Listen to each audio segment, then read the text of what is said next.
Assalamualaikum warahmatullahi wabarakatuh. Bertemu lagi dengan berita horor. Kali ini akan menceritakan sebuah kisah dari Bioseta. Yang mau berkunjung saya sertakan linknya di deskripsi. Ini adalah kelanjutan dari bagian 5 sebelumnya.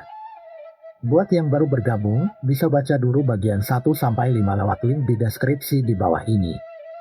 Pagelaran Seribu Wayang dari Kulit Manusia. Sekali lagi legenda pendekar Sambara terdengar di sebuah kampung yang dihuni oleh bangsa lelembut. Bisma Sambara dan Bimo Sambara memiliki kisah besar yang mempengaruhi masa ini. Mari kita dengar lanjutan ceritanya. Part 6. Gong Pemanggil Arwah. Kampung Lelembut. Kami pun pamit dan berlari kecil ke arah Embah Tanggir. Dalam wujud rohnya ia melayang ke arah kabut yang semakin pekat.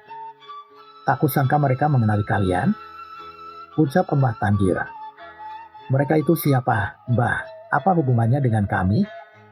Tanyaku. Hahaha, bagaimana menjelaskannya ya? Saya sendiri juga bingung, tapi mereka merasa senang saat mengetahui kedatangan kalian. Mereka adalah sahabat dari orang yang sangat kalian kenal. Yang bernama Bisma Sambara, ucap Embah Tanggir yang berwujud roh itu. Kabut putih semakin tebal setiap kami menembus hutan-hutan lebat di hulu sungai. Suara aliran air masih terdengar, namun suara itu perlahan menghilang seiring kami melangkah. Desa itu saja sudah terpencil, tapi masih ada yang lebih tersembunyi lagi di tempat ini, ucapku. Benar, Nan. Hati-hati, di semesta bara pun aku tidak sampai ke tempat-tempat ini. Balas Cahyo. Embah Tanggir berjalan, melayang, di depan kami menembus kabut dan pepohonan. Sesekali kami harus mendaki batuan besar dan menuruni jalur dekat jurang. Sudah lama sekali tidak ada yang mendatangi mereka. Dan sudah lama juga mereka tidak menerima kedatangan siapapun. Ucap Embah Tanggir.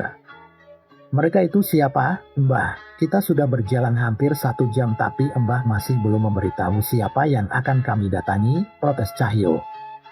Aku ceritakan pun percuma, sebaiknya biar mereka sendiri yang menjelaskannya pada kalian. Lagi pula, mereka punya sesuatu yang mungkin berhubungan dengan pegelaran terkutuk yang akan kalian hadapi. Ucap Embah Tanggir masih meminta kami untuk bersabar. Jalur yang kami lewati memang sulit. Bila tanpa arahan dari Embah Tanggir mungkin kami akan tersesat atau bahkan celaka dengan medan yang ada. Kami tiba di tempat yang tak terlalu banyak ditumbuhi pepohonan dengan kabut semakin pekat. Samar-samar aku mendengar suara-suara yang di sekitar kami. Kita sampai, ucap Embah Tanggir sambil berhenti dan menatap ke berbagai arah. Cahyo terlihat waspada, sepertinya ia juga merasakan apa yang kurasa. Saat ini kami berada di tengah-tengah keramaian. Memang tak terlihat, tapi kami sadar bahwa ada sesuatu yang mengelilingi kami. Seolah menyambut kedatangan kami, kabut pun menipis dan menunjukkan suasana yang benar-benar tidak biasa. Kampung Lelembut, gumam Cahyo, sambil memperhatikan berbagai sosok yang beraktivitas layaknya manusia di sekitar kami. Baru sejenak kami memperhatikan keadaan sekitar, beberapa sosok sudah datang menghampiri kami. Sepertinya merekalah yang berkuasa di tempat ini. Ada 3 orang, mereka semua memiliki gaya rambut yang cukup asing di mata kami. 3 orang pria berambut panjang, namun dikuncir cukup banyak. Sepertinya itu adalah ciri khas sukunya saat mereka hidup. Selamat datang di persinggahan sementara kami. Saya Sastro Kecik, yang bertanggung jawab di tempat ini. Ucap salah satu dari mereka. Saya, dan Anjaya Sambara. Balasku memperkenalkan diri sambil sedikit menunduk. Mendengar perkataanku, tiba-tiba mereka bertiga tersenyum senang. Mereka buru-buru mengerubungiku. Akhirnya kau sampai ke sini juga? Ucap Sastro Kecik. Bersamaan dengan itu, kedua temannya yang belum sempat diperkenalkan itu mengoleskan jarinya pada sebuah mangkuk kecil yang berisi ramuan hitam. Tanpa persetujuanku, mereka mengoleskan ramuan itu pada wajahku begitu saja. Apa ini? Tanyaku. Itu sambutan kami untuk kerabat dari Bisma Sambara. Balas Sastro Kecik. Aku tak begitu mengerti, tapi sepertinya ramuan hitam itu bukanlah hal yang berbahaya. Siapa pemuda yang satu lagi? Tanya Sastro Kecik. Saya Cahyo. Cahyo bukan Sambara. Jawab Cahyo dengan berhati-hati. Cahyo berharap dengan bukan terasambara, maka wajahnya tidak akan dioles ramuan hitam itu. Sial Panjul, rupanya dia sudah mengantisipasi. Sayangnya jawaban Cahyo tidak cukup untuk menyurutkan niat orang-orang itu mengoleskan ramuan hitam itu. Hahaha, jangan begitu. Ramuan ini penting untuk kalian. Manusia yang masuk ke kampung lelembut biasanya akan kehilangan bau manusianya dan menjadi bagian dari kami. Ramuan ini mencegah hal itu terjadi. Jelas Sastro Kecik. Mendengar ucapan itu, tiba-tiba Cahyo mengambil cairan itu sendiri dan mengoleskan ke wajahnya dengan celemotan. Bilang Don dari tadi, telat dikit bisa-bisa aku jadi nggak bisa pulang. Protes Cahyo sambil terus mengoleskan ramuan itu. Sekali lagi aku menertawakan tingkah Cahyo yang tidak bisa ditebak itu. Tapi aku memang pernah mendengar cerita tentang hal di mana jika ada manusia yang tersesat di kampung lelembut, mereka bisa tidak kembali karena menjadi bagian dari kampung itu. Tempat ini benar-benar seperti desa manusia pada umumnya. Semua beraktivitas layaknya manusia yang masih hidup. Ada yang mencuci, ada yang berjualan, dan mereka bersosialisasi layaknya warga kampung biasa. Sebenarnya, ada hubungan apa Bapak dengan ayah saya? Tanyaku langsung pada intinya. Hahaha. Sabar, Nak Danan. Kita ngobrol di pendopo saja. Sekalian ada yang mau saya tunjukkan. Ucap Sastro Kecik. Aku menoleh ke arah Mbah Tanggir dan ia memberiku isyarat untuk mengikutinya. Aku pun memilih untuk mempercayai mereka setelah memastikan tidak ada firasat yang aneh di tempat ini. Desa Kabut. Mungkin aku akan menyebut desa ini dengan nama itu. Sebuah desa di perbatasan gunung yang diselimuti oleh kabut. Berada di desa ini seperti berada di Indonesia sebelum zaman kemerdekaan. Bangunannya masih bangunan kayu yang seadanya, dan pakaian warganya masih mengenakan kain dan kebaya yang saat ini sudah banyak ditinggalkan oleh anak muda zaman sekarang. Ah, aku rindu zaman seperti dulu, gumamku dalam hati. Apa mungkin suatu saat aku bisa melihat lagi rakyat Indonesia kembali kepada identitasnya? Seperti orang-orang Jawa yang mengenakan kebaya, surjan, jarik, belangkon dan mendengarkan tembang-tembang nuansa Jawa yang sering ditembangkan bapak-bapak sambil bekerja. Pantas saja, aku merasa nyaman berada di desa ini. Kau ini bukan kampung lelembut, mungkin aku akan betah tinggal di sini, Pak Sastro. Ucap Cahyo yang juga kagum dengan suasana di desa ini. Hahaha. Semua kenyamanan yang ada di desa ini juga berkat Bisma Sambara. Ayo masuk, biar saya ceritakan. Ujar Sastro Kecik sambil mempersilahkan kami untuk masuk pendopo. Kami tiba di sebuah pendopo desa sederhana yang biasa dijadikan tempat berkumpul warga desa. Ada papan tulis yang berisikan kegiatan-kegiatan warga desa tergantung di dinding dan televisi kecil. Aku cukup penasaran juga siaran apa yang ditonton di kampung lelembut dan bagaimana hubungan mereka dengan kampung lainnya. Danan. Cahyo memanggilku sambil memberi isyarat dengan matanya ke salah satu arah. Ada sebuah bom berwarna hitam pekat di sudut pendopo itu. Dari seluruh hal yang kami lihat di desa tadi, hanya gong itu yang memancarkan kekuatan aneh. Itu gong apa, Pak Sastro? Aku mencoba memastikannya langsung. Itu alasan saya mengajak kalian ke sini. Sebelum saya bercerita, monggo ada beberapa cemilan. Ucap Sastro Kecik sambil menggeser makanan yang sudah disajikan sebelum kami datang. Ada kue nogosari, jadah bakar dan beberapa makanan yang cukup menggugah selera kami. Nah, gini Don. Dengan semangat Cahyo mengambil arem-arem yang disajikan dan membukanya. Monggo dimakan kalau mau jadi warga sini. Lanjut Sastro Kecik sambil tertawa. Mendengar ucapan itu Cahyo tak jadi memakan arem-arem yang sudah ada di depan mulutnya. Astaga nggak lucu, Pak. Protes Cahyo yang setengah tidak ikhlas meletakkan kembali makanan yang ada di tangannya itu. Makanya, Cahyo, jangan asal nyosor. Ledekku yang sebenarnya hampir juga kegocek. Hahaha. Maaf, jangan dimasukin ke hati ya, tapi memang sudah tradisi kami untuk menyajikan suguhan ke tamu yang datang. Jadi, ini formalitas saja. Ucapnya merujuk kepada suguhan-suguhan di hadapan kami. Dih, Pak, saya paham. Balasku. Tapi tidak dengan Cahyo, wajahnya masih kusut karena gagal menikmati makanan tadi. Gong itu adalah benda yang kami bawa dari sebuah ritual. Kutukan pada gong itu dipercaya bisa memporak-porandakan satu desa, ucap Sastro Kecik. Kali ini tawanya meredup, dan wajahnya terlihat cemas mengingat apa yang ingin ia ceritakan kepada kami. Dan kemudian Sastro Kecik pun menceritakan sebuah kisah kepada kami. Beginilah ceritanya. Adegan beberapa ratus tahun masa silam di sebuah desa terpencil. Legenda Pendekar Sambara. Masih ada bekas-bekas ritual di desa itu. Sebelumnya desa tempat mereka berada adalah tempat yang damai. Sebuah desa nelayan di mana segala kebutuhan hidup selalu tercukupi dari hasil alam. Sampai suatu ketika, desa mereka dilanda bencana. Air pasang, gempa, hingga angin kencang mulai melanda desa. Nelayan tak dapat melaut, hasil bumi pun tak ada yang bisa dipanen. Musibah itu membuat warga desa menderita dan kebingungan dengan apa yang terjadi. Kelaparan pun melanda desa itu. Letaknya yang jauh dari desa lain membuat hanya sedikit bantuan yang mereka dapatkan. Bencana itu membuat warga desa melakukan sebuah tindakan bodoh. Mereka menganggap semua bencana yang melanda desanya adalah amarah para dewa yang sedang menghukum mereka. Sebagian orang berinisiatif melakukan ritual kuno yang mereka percaya dapat meredakan amarah para dewa dengan syarat menumbalkan 3 nyawa untuk dikorbankan. Nyawa sang pemimpin desa yang dianggap sebagai yang bertanggung jawab atas semua dosa-dosa desa, nyawa perawan tercantik yang dianggap sebagai hadiah untuk para dewa, dan nyawa bayi yang baru lahir sebagai ungkapan bahwa mereka siap memulai lagi dari awal sesuai dengan kehendak dewa.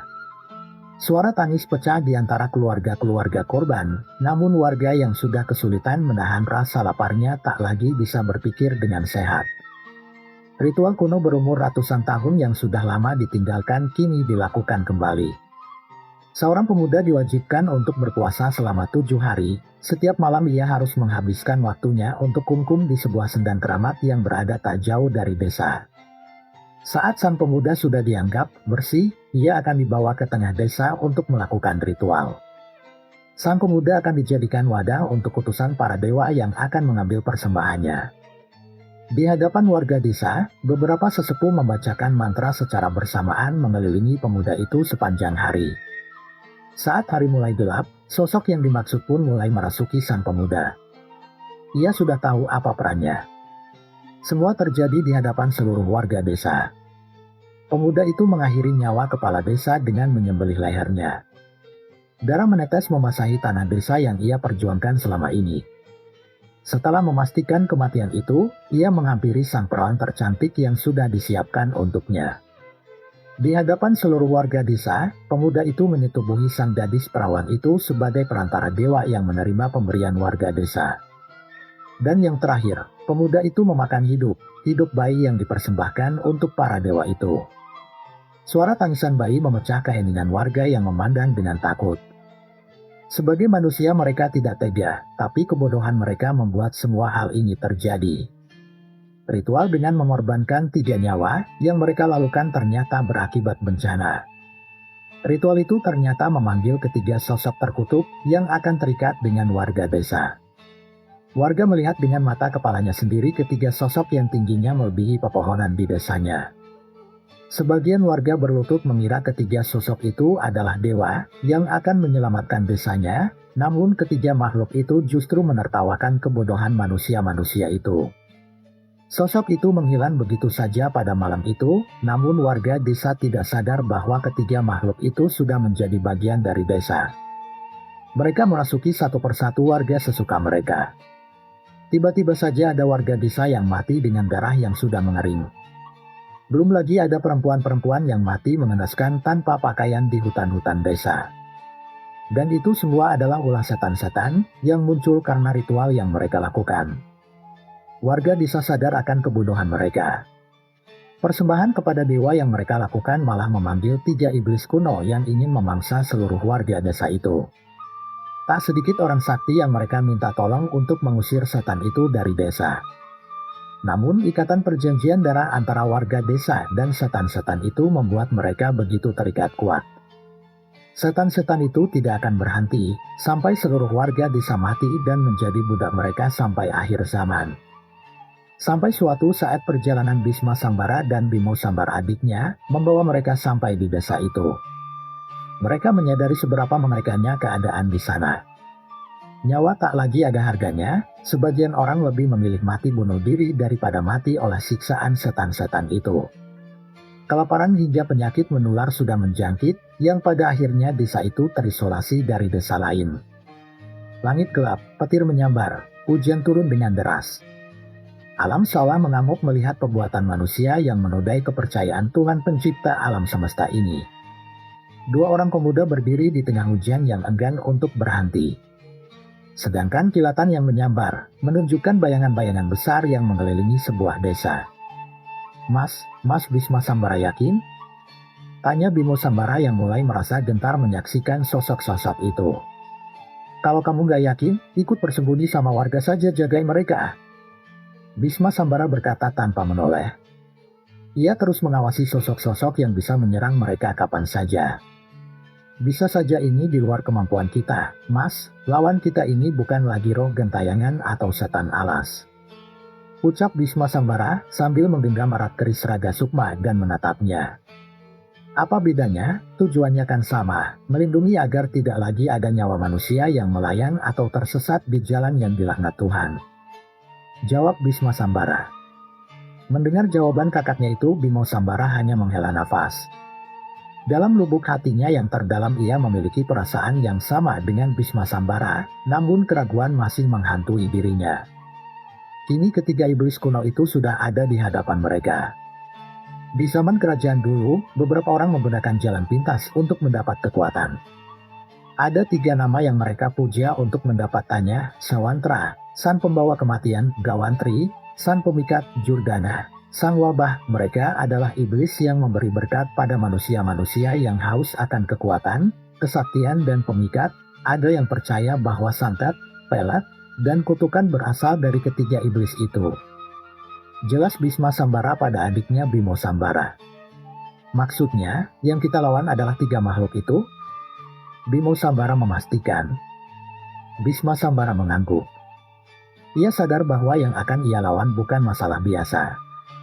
Kekuatan ketiga makhluk itu sudah diruat di masa itu, tapi tak kusangka mereka masih semengerikan ini. Bisma Sambara melihat ketiga makhluk yang merasakan ancaman dari keberadaan mereka berdua. Mas Bisma Sambara punya rencana? Tanya Bimo Sambara adiknya. Lindungi saja tubuhku, pinta Bisma Sambara pada adiknya Bimo Sambara. Di tengah hujan itu warga mendengar suara-suara tanpa wujud. Suara teriakan, senjata yang beradu, hingga suara menggeram seperti hewan buas. Mata Bimo Sambara terus menatap ke segala arah mengawasi pertarungan tak masuk akal yang dilakukan kakaknya itu. Terdengar suara orang yang sedang muntah darah. Tiba-tiba tubuh Bisma Sambara memuntahkan darah. Dengan sigap Bimo Sambara menyelimuti tubuh kakaknya itu dengan ajian pemulih raga yang menjadi keahliannya. Tapi, semua tidak berjalan mulus begitu saja. Di sekelilingnya saat ini sudah bermunculan sosok-sosok roh warga desa yang menjadi korban ketiga setan itu. Mereka yang telah mengikat perjanjian dengan setan akan terus menjadi budak setan setelah kematiannya. Kini mereka mengincar Bimo Sambara dan tubuh Bisma Sambara. Beruntung, mereka berdua bukan manusia sembarangan. Di tempat itu, Bimo Sambara meruat tanah yang telah ternodai oleh darah warga desa yang ditumbalkan. Ia membelenggu roh warga desa yang menjadi budak ketiga makhluk itu dengan api yang muncul dari mantra yang ia bacakan. Sedangkan Bisma Sambara yang kewalahan tak mampu untuk mengalahkan ketiga makhluk itu begitu saja. Sebelum kekuatannya habis dan tubuhnya tak mampu bertahan, Bisma Sambara menemukan cara. Dalam pertarungannya itu, ia menemukan bahwa desa itu mempunyai 3 benda pusaka yang berasal dari zaman yang sama dengan ketiga setan itu. Sebuah gong, sebuah topeng, dan mahkota kuningan. Dengan bantuan kekuatan keris Raga Sukma, Bisma Sambara menyegel ketiga makhluk itu ke dalam ketiga pusaka itu. Sawantra pada sebuah topeng, Gawantri pada gong, dan Jurdana pada mahkota. Bisma Sambara hampir saja mati saat melakukan ritual penyegelan itu. Namun Bisma Sambara yakin bahwa ketiga makhluk itu tidak akan bangkit lagi kecuali ada kekuatan besar yang mampu menenggelamkan Pulau Jawa yang ikut campur tangan. Setelah Sewantara, Gawantri, dan Jurdana dapat ditaklukkan, desa pun kembali tenang. Gejala alam yang menerpa desa tak lagi terasa mengerikan bila dibanding dengan kutukan ketiga makhluk itu. Sayangnya, dosa yang warga desa lakukan harus dipertanggungjawabkan. Mereka terikat dengan setan-setan yang tersegal di ketiga pusaka itu. Walau sudah bertobat semasa hidupnya, setelah mati mereka masih terus bergentayangan hingga ketiga makhluk itu kembali ke neraka. Roh warga desa yang telah mati pun menciptakan kampung mereka di tempat yang paling tenang, di mana mereka tidak tergoda untuk mengganggu manusia, dan mereka tidak dimanfaatkan oleh manusia. Sebuah hutan yang penuh kabut menjadi pilihan mereka. Gom yang menjadi keramat itu pun ikut bersama mereka. Mereka merasa harus menjaga gom itu dari siapapun yang berniat jahat. Sedangkan kedua pusaka lainnya dipercayakan kepada sesepuh-sesepuh yang masih hidup. Namun keberadaannya tidak pernah diketahui lagi. Nama kedua pendekar Sambara pun selalu teringat di benak warga desa. Kedua pemuda yang bukan siapa-siapa berjuang mempertaruhkan nyawanya demi desa yang tinggal menanti ajal. Berkat mereka, warga desa memiliki sisa waktu semasa hidupnya untuk bertobat dan memohon ampun atas ritual terkutuk yang telah mereka lakukan. Kini roh mereka hanya tinggal menanti sampai waktunya dosa mereka diampuni dan mereka bisa kembali kepada Sang Pencipta. Sastro Kecik mengakhirinya ceritanya. Adegan kembali ke desa Kabut tempat Danan, Cahyo bersama dengan penghuni desa Kabut. Wasiat hidup. Sudut pandang Danan. Cerita dari Sastro Kecik sekali lagi membuatku semakin kagum pada Bapak. Kekuatan penyegal dari keris Raga Sukma pun aku tak pernah mengetahuinya. Sebenarnya seberapa jeniuskah Bapak? Kenapa Pak Ling gak pernah cerita soal ini ya? Cahyo penasaran. Terlihat ketertarikan di raut wajahnya. Kalian saja yang mungkin tidak tahu, sudah berapa ratus orang yang ditolong oleh kedua orang itu. Kalau sampai kalian tidak tahu, berarti mereka memang memberi pertolongan dengan ikhlas tanpa mengharapkan pujian. Ucap Sastro Kecik. Aku setuju dengan perkataan itu. Bapak dan Pak Le jarang sekali menceritakan tentang orang-orang yang mereka tolong. Biasanya mereka baru bercerita jika ada kasus serupa yang membuat kami kesulitan.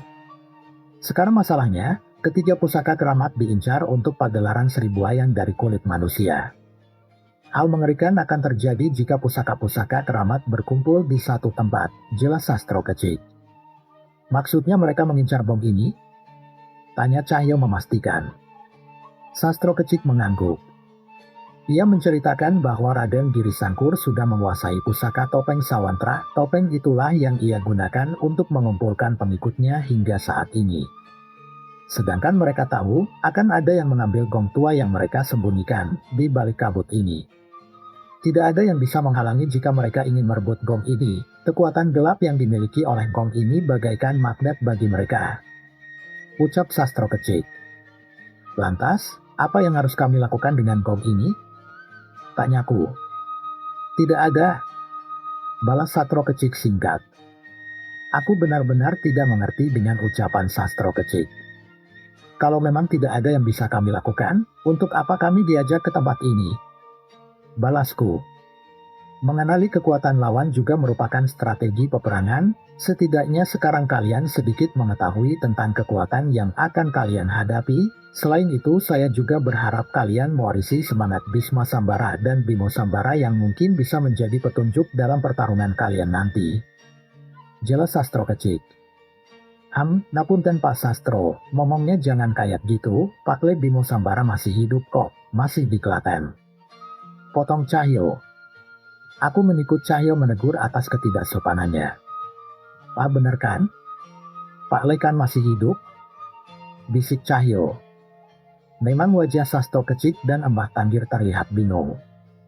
Ia seolah mengingat-ingat sesuatu dan tiba-tiba tertawa. Hahaha. Benar juga, saat itu Bimo Sambara memang masih sangat muda. Sampaikan salamku padanya saat kalian kembali. Balas Sastro Kecik. Kami pun ikut tertawa mendengarnya. Ternyata dugaan Cahyo benar. Hanya karena bapak sudah meninggal, warga kampung Lelembut pun mengira Pak Le juga sudah meninggal. Salam kembali, Pak Sastro Kecik. Tiba-tiba suara yang kukenal terdengar di dekat kami. Aku menoleh ke asal suara itu dan melihat ada sosok roh yang mendekat ke arah kami. Pak Le? Tanyaku kaget. Benar, itu roh Pak Le. Aku tidak salah lihat. Ia sedang menggunakan ilmu raga sukmanya untuk menghampiri kami. Bimo Sambara, kau sudah setua ini? Sastro Kecik begitu semangat melihat keberadaan Pak Le. Ia pun spontan meminta teman-temannya memanggil warga desa.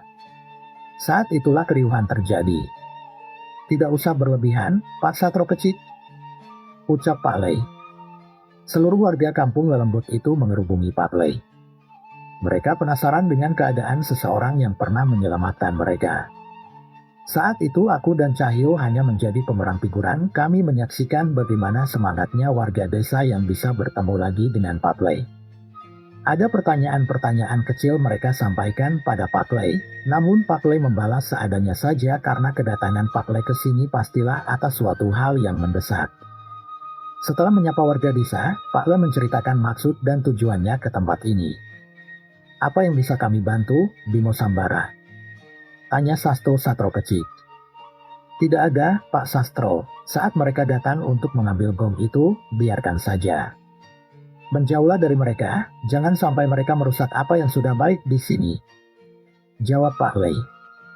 Aku benar-benar heran. Apa memang tidak ada yang bisa kami lakukan agar gong ini tidak berpindah tangan? Bagaimana kalau kita bawa saja gong itu, Pak Le, biar kita yang menghadapi mereka? Ucapku. Pak Le menggeleng. Ia memperhatikan gong yang mungkin setelah ini akan menjadi masalah untuk kami. Tidak bisa, jika Gawantri bangkit di tempat ini hal yang lebih buruk mungkin akan terjadi. Biarkan semua masalah ini berpusat di Lawung Sasar, jelas Pak Le. Kali ini aku mengangguk mengerti. Kami hanya bisa mempercayai rencana Pak Le. Berarti Pak Le ada tujuan lain kan menemui kami? Tanya Cahyo. Wajah Pak Le terlihat cemas. Ia menyentuh kepalaku dan Cahyo dan menunjukkan sebuah penglihatan. Mas Jagat. Teriakku kaget. Tiba-tiba sebuah penglihatan muncul di kepalaku. Terlihat Mas Jagat berada di sebuah padepokan. Tubuhnya dipasung bersama beberapa orang yang berpenampilan seperti dukun. Wajahnya penuh dengan luka. Pak Le, apa yang terjadi sama Mas Jagat? Cahyo tak bisa menahan amarahnya. Mereka tertangkap, ucap Pak Le. Lalu Arsa bersama Mas Jagat kan? Tanyaku yang benar-benar cemas. Pak Le menggeleng dengan wajah penuh kekhawatiran sambil berucap, Pak Le masih belum menemukan jejak Arsa. Mendengar jawaban itu, aku dan Cahyo segera berdiri sambil berkata, Maaf Pak Sastro, sepertinya kami harus pamit lebih cepat. Teman-teman kami membutuhkan bantuan kami. Sastro Kecik mengangguk mengerti. Ia mempersilahkan kami untuk pergi, namun sebelum kami berangkat, ia membawakan kami sebuah kendi kecil yang berisi ramuan hitam. Bawalah, mungkin kelak akan berguna untuk kalian, ucap Pak Sastro. Itu adalah ramuan yang dioleskan pada wajah kami tadi. Aku pun punya firasat bahwa suatu saat ramuan ini akan berguna untuk kami. Terima kasih, Pak Sastro. Saat semua selesai, saya akan mampir lagi ke sini. Balasku. Kami pun pergi meninggalkan desa Kabut, dan di belakang kami Sastro Kecik dan warga desa berkumpul mengantar kepergian kami. Secara perlahan desa itu pun kembali tertutup kabut. Semua hal yang membuatku terkesan di sana kembali tak terlihat dan berganti dengan hutan-hutan yang lebat. Aku akan menuntun kalian sampai keluar. Suara Mbah Tangkir kembali terdengar bersama kemunculan rohnya di hadapan kami. Kami pun mengikuti arahannya hingga sampai di tempat yang aman. Terima kasih, Mbah Tangkir. Sampai jumpa lagi. Pamitku. Datanglah kapanpun kalian mau. Saya punya firasat bahwa kita akan bertemu lagi dalam waktu dekat. Balas Mbah Tangkir. Kami pun meninggalkan hutan yang merupakan jalan masuk menuju desa Tumal yang sudah ditinggalkan oleh warganya itu. Setelah berjalan cukup lama menuju jalan utama, sebuah bus pun melintas dan menghantarkan kami untuk meninggalkan tempat yang penuh misteri itu. Adegan berpindah ke salah satu pedalaman hutan.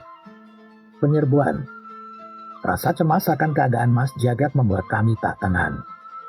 Tak hanya kami, rupanya Pak Le juga mengabari teman-teman yang lain. Sepertinya sesuatu yang mengalahkan Mas Jagat dan Arsa bukan lawan yang sembarangan. Saat ini kami berada di salah satu pedalaman hutan. Ada sebuah pohon besar yang tumbang dan sisa-sisa pementasan di sini. Kami sama-sama tahu bahwa di depan kami sekarang ada ratusan makhluk yang bersiap menghabisi kami. Setelah melewati sungai itu, nyawa kita berada dalam pertaruhan. Ujar Pak Le memperingatkan kami. Kami mengerti, Pak Le, hati-hati, kita tidak tahu jebakan apa yang mereka persiapkan untuk kita.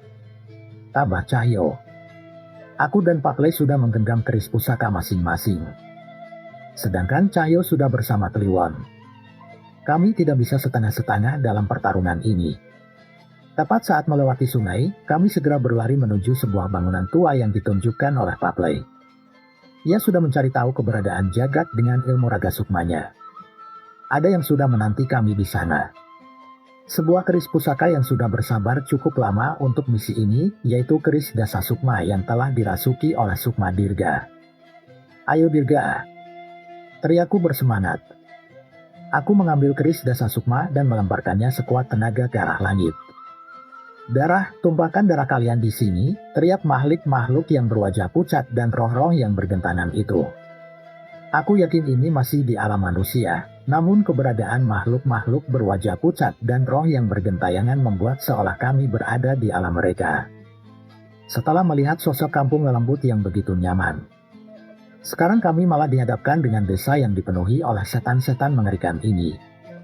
Minggir! Teriak Cahyo, dengan kekuatan Wanasura, Cahyo menghantamkan serangannya ke tanah hingga setan-setan itu tercerai-berai. Sayangnya, tak satu pun dari mereka berniat untuk mundur. Mereka terus bangkit walaupun tubuhnya terus hancur. Darah kalian akan menyempurnakan kami, hiki-hiki-hiki. Teriak makhluk-makhluk itu, dan seketika wajah wanita setengah tengkorak sudah melayang di hadapanku. Serat-serat, suara keris menancap terdengar. Tanpa berbasa-basi aku menancapkan keris raga sukma ke lubang matanya dan menghancurkannya. Sementara itu keris Dirga sudah melayang menembus seluruh makhluk yang mencoba menghalangi kami itu. Tidak ada satupun dari kami yang membuang-buang waktu. Api hitam Pak Le juga sudah menyala membakar puluhan makhluk-makhluk itu hingga suara rintihan kesakitan memekakan telinga kami. Terlalu mengerikan, mereka adalah korban-korban dari pagelaran seribu wayang dari kulit manusia ratusan tahun yang lalu. Ucap Pak Le. Mereka semua? Mereka jadi setan sampai saat ini? Tanya Cahyo, terdengar tidak percaya, namun Pak Le mengangguk membenarkan ucapannya. Gila, seandainya kita gagal makhluk seperti mereka akan bertambah banyak. Gumamku. Saat kami hendak mencapai rumah tua tempat Mas Jagat dipasung, kami dihadang oleh sosok roh wanita yang bergelantungan di sebuah pohon sambil berteriak, kalian tidak diundang. Serak, suara keris membelah udara terdengar. Aku tak peduli dan menebaskan kerisku pada perempuan itu, namun luka yang kuciptakan seketika tertutup begitu saja. Tumbal tak sepantasnya melawan, teriak setan wanita itu yang berbeda dari makhluk lainnya. Danan, Cahyo, jauhi setan wanita itu. Teriak seseorang yang ternyata itu suara Mas Jagat. Dari dalam bangunan terdengar suara Mas Jagat yang berteriak sekuat tenaga dari dalam sana. Ia memperingatkan kami akan setan perempuan itu. Aku mengawasi setan itu, dan makhluk itu justru tersenyum dengan lebar dengan mulutnya yang robek.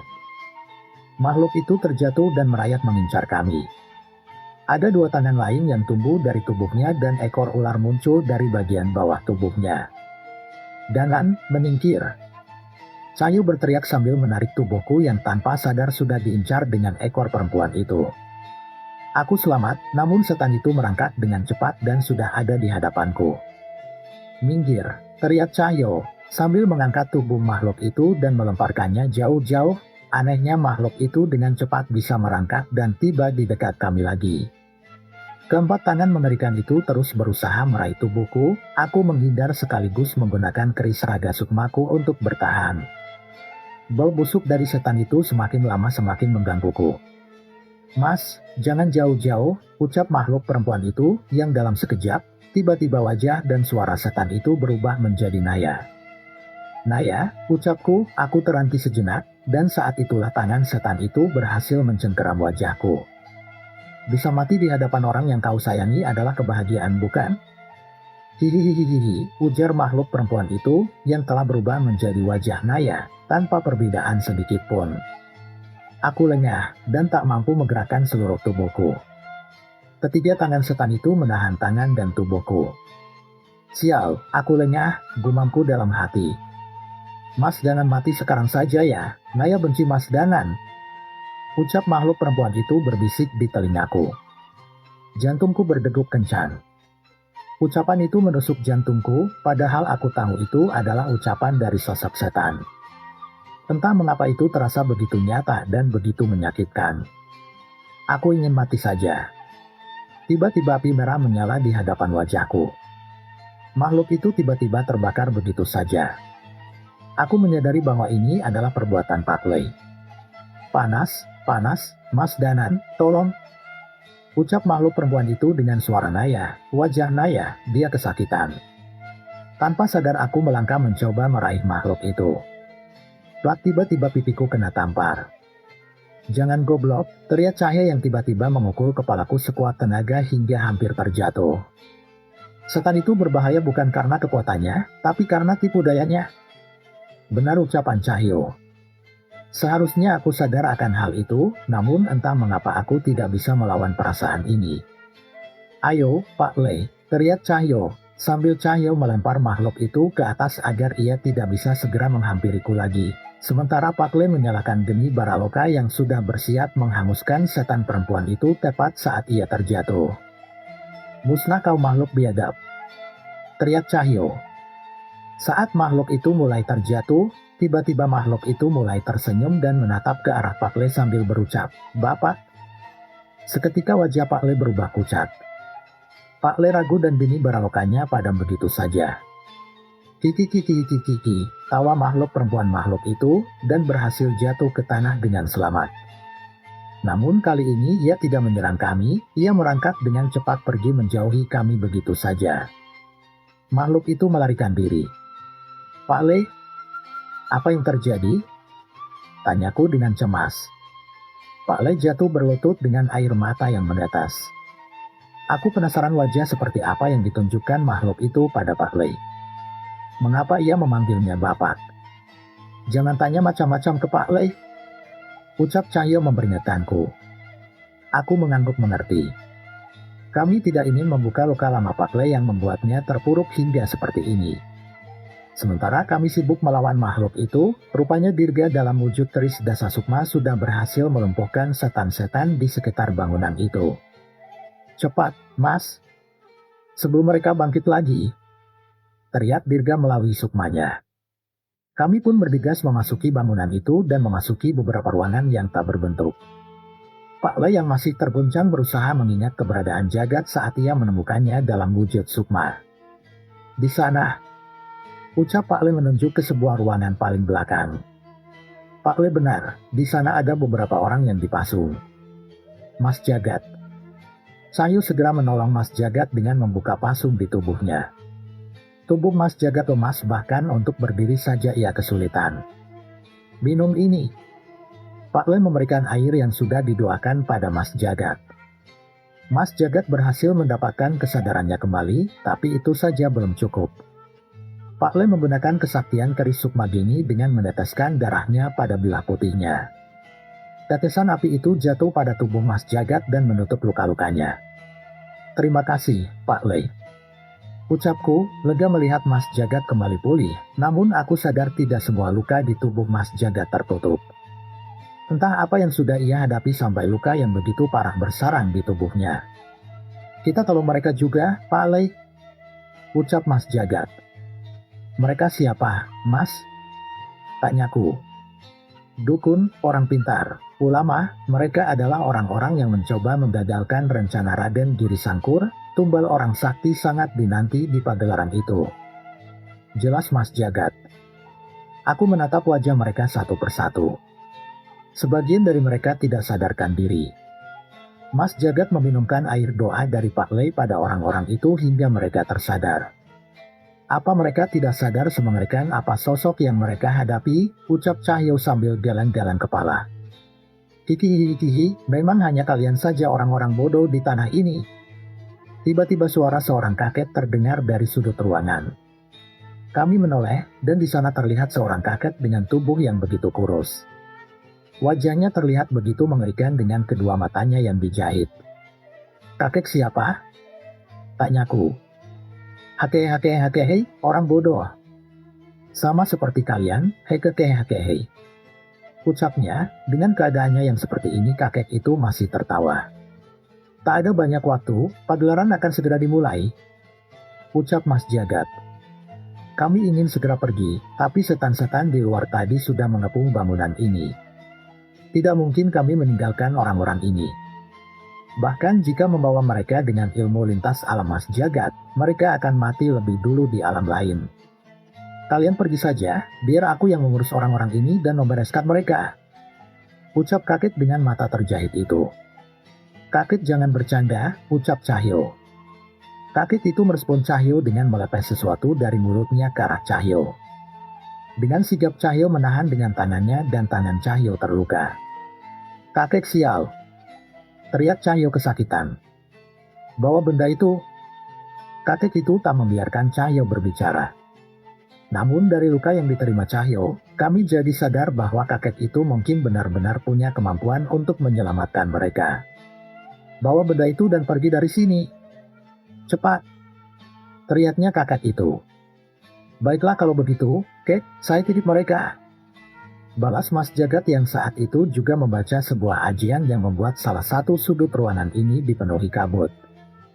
Di tangannya sudah tergenggam keris dasa sukma yang sudah dirasuki sukma dirga. Ternyata orang-orang seperti kalian masih ada di tanah ini. Hake. Tawa kakek itu menghantar kepergian kami.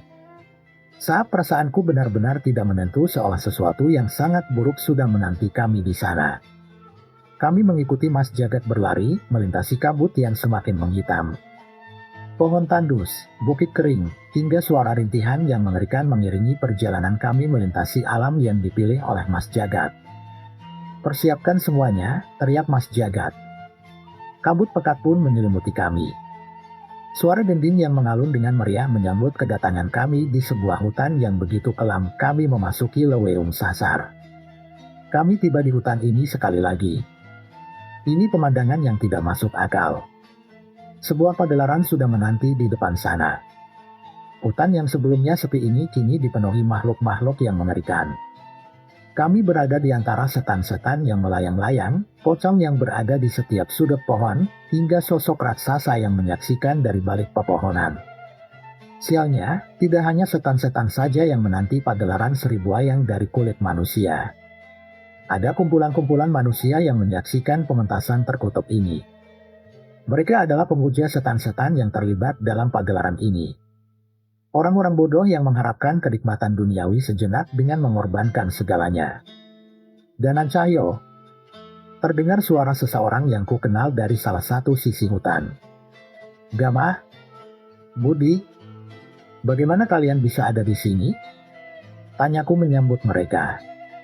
Gama memberi salam pada Pak Lei dan yang lainnya sebelum menjawab pertanyaanku. Kami mengejar seseorang, dan saat tiba kami disuguhkan pemandangan mengerikan ini. Jelas Gama. Kali ini kita akan mengamuk sepuasnya, Mamang Gondong. Sambut Cahyo pada Budi. Namun ia menyadari keanehan pada keadaan Budi. Kuizinkan kau terus memanggilku Mamang Gondrong jika kau bisa membersihkan hutan ini dari semua makhluk ini. Balas Budi. Aku yang melihat mereka berdua masih benar-benar bingung dengan cara mereka berteman. Tapi terkadang perilaku mereka berdua bisa menjadi hiburan tersendiri untuk kami. Suara dudugan terdengar di pukul sanggalan. Suara dudugan dan kecerikan terdengar dari panggung yang begitu besar sekaligus mengerikan.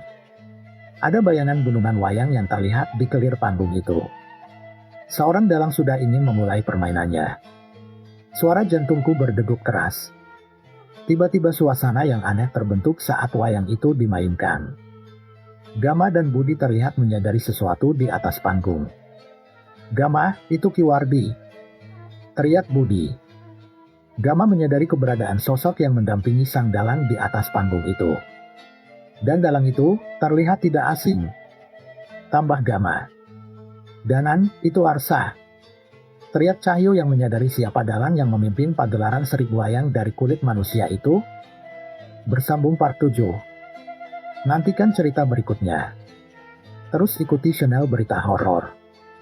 Jangan lupa subscribe, share, komen dan nyalakan tanda loncengnya. Supaya tidak ketinggalan cerita-cerita dari Berita Horor. Sehat selalu dan berkah. Wassalamualaikum warahmatullahi wabarakatuh.